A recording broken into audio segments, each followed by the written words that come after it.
The last cart of the evening came through Caldwell's crossing at the wrong hour.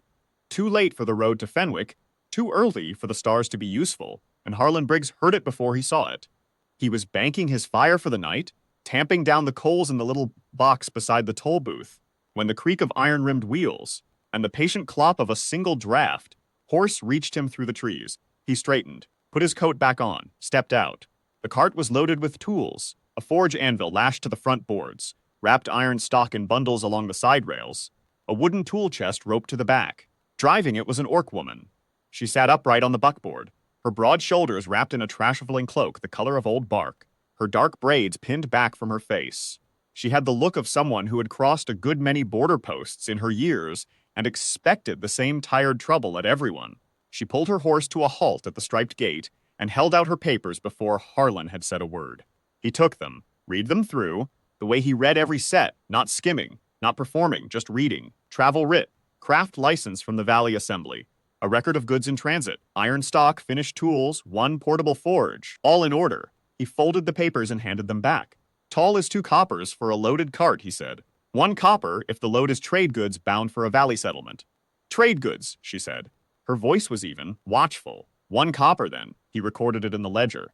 She pressed the coin into his palm and he marked it and gave her the receipt, same as anyone. She didn't move the cart forward. He looked up. She was watching him the way a person watches something they aren't sure they're reading right. That's it, she said. That's it. No inspection fee? No. Handling charge for the forge equipment? Harlan blinked at her. There's no such charge on the crossing's tariff sheet. If someone told you there was, they were wrong. Or dishonest. Something shifted in her expression. Not quite a smile, more like a door opening a crack. She tucked the receipt into her coat. The last 3 crossings I made through the eastern passes, she said. Each one found a different reason to add to the toll. Weather delay fee at Morrow's Gate. Equipment verification surcharge at Upper Pell. At Dunford, they told me the forge anvil counted as a second vehicle. It doesn't, Harlan said. No, she agreed. It doesn't. He looked at the sky. The light was going fast, and what he could see of the road west told him the next mile was mud from yesterday's rain. He'd walked it that morning. Next 2 hours on a dry road, he said. Tonight it's longer, and it's getting dark. Way station's got a covered pen for your horse and a fire grate out front. You're welcome to stop if you want. No charge for that either. She looked at him for a long moment. Then she clucked to the horse and pulled the cart through the gate. Her name was Ura, and over the course of the next hour, while her horse ate from the station's hay bale and the fire in the grate outside the way station wall climbed from embers to a real blaze, Harlan learned that she was a wagon wright and an ironworker, that she traveled the western valleys on a circuit that took her from settlement to settlement, repairing what the road broke and building what the settlements needed, and that she did this alone and had done it for 11 years. She said it without complaint and without pride, the way a person states the weather. This is the thing, and this is how it has been. Most of my work is farmers, she said. A broken axle here, a wheel rim that's worked loose, some smithing, a gate that's rusted through. She held her hands out to the fire. They were a craftsperson's hands, broad, scarred at the knuckles, steady. Last month, I replaced the mill wheel at a place called Harrow's Bend. They'd been running it cracked for 2 seasons. I know Harrow's Bend, Harlan said. My brother-in-law's people are out that way. The Grigg farm? Grigg, yes. I fixed their gate last autumn. She glanced at him sidelong. Small world. It's a small valley. He made coffee the real kind, not the watered-down version he saved for when he was rationing, and brought 2 cups out. She took hers without ceremony, and they sat by the fire in the way that people sometimes sit when they don't need to fill the silence, which is a rare thing and a good one. She asked him about the crossing, how long he'd kept it, how many carts came through in a season. He told her, 4 years. Spring and autumn were busy. Winter was quiet, which suited him. She asked if he'd built the way station himself. He said he'd repaired it. The previous keeper had let the roof go, and the pen needed new rails.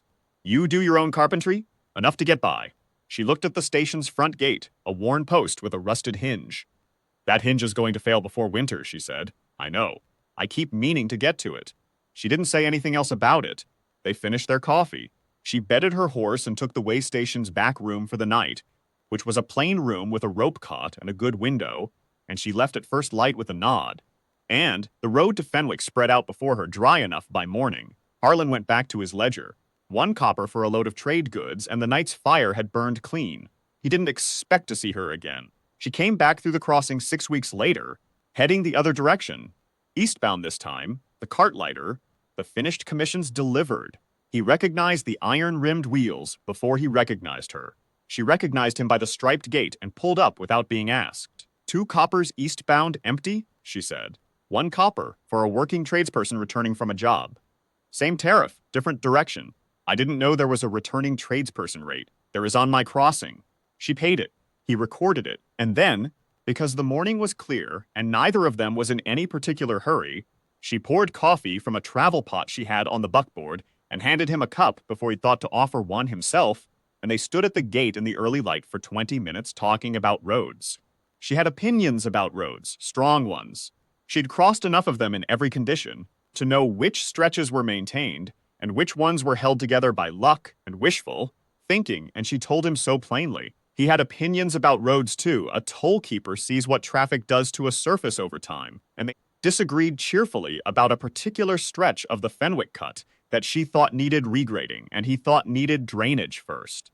Drainage doesn't help if the grade is wrong, she said. The grade's fine. The water has nowhere to go. Fix the drainage first, and the grade looks after itself. You've never regraded a road. I've watched enough of them fall apart to know which end the problem starts at. She pointed at him.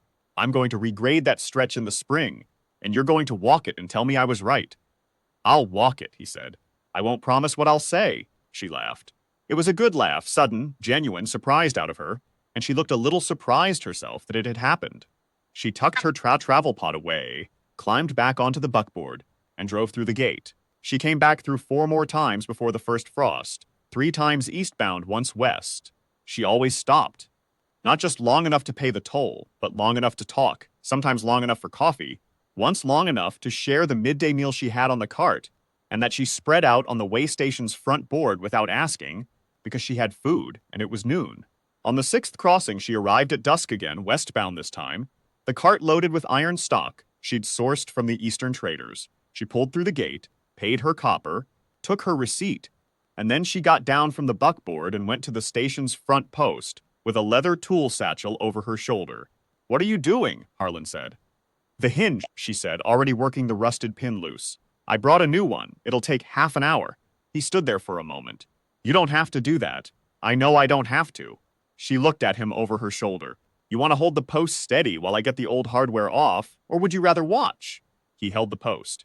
It took 35 minutes, not 30, because the old bolt had rusted into the timber, and she had to work it free with a punch and a careful hand.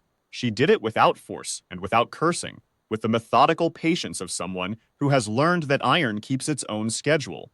When the new hinge was seated and the pin was set and the gate swung clean and level, she stepped back and tried it twice. There, she said. Thank you, Harlan said. He meant it simply. She received it the same way. They cooked supper that evening at the way station grate. She had provisions. He had a pot and salt and a knowledge of what the station's small larder could contribute, and they ate outside by the fire while the horse grazed. In the pen and the last light went out of the sky to the west. The conversation moved the way it had learned to move over 6 crossings. Easy, plain-spoken, covering ground. Her circuit, his winters at the crossing, the mill at Harrow's Bend, which she said was holding up well, his brother-in-law's gate, which she said she'd check on next season. You plan your circuit a season out? He asked. Roughly. Some jobs come up, a wheel fails, a roof brace goes, somebody sends a message up the road. But I know where I'll be in spring, mostly. And where's that? She was quiet for a moment, looking at the fire. I've been thinking, she said, that the stretch between Caldwell's crossing and the Fenwick cut could use a fixed station, somewhere a traveler can get out of the rain and a horse can get a proper feed. Harlan looked at her. There's nothing out there for 12 miles. Not yet. She picked up her coffee cup. I know where I could set a building. Good timber, good drainage. I've been looking at the site for 2 seasons. He was quiet for a moment, too. That road gets a lot of traffic, he said. It does.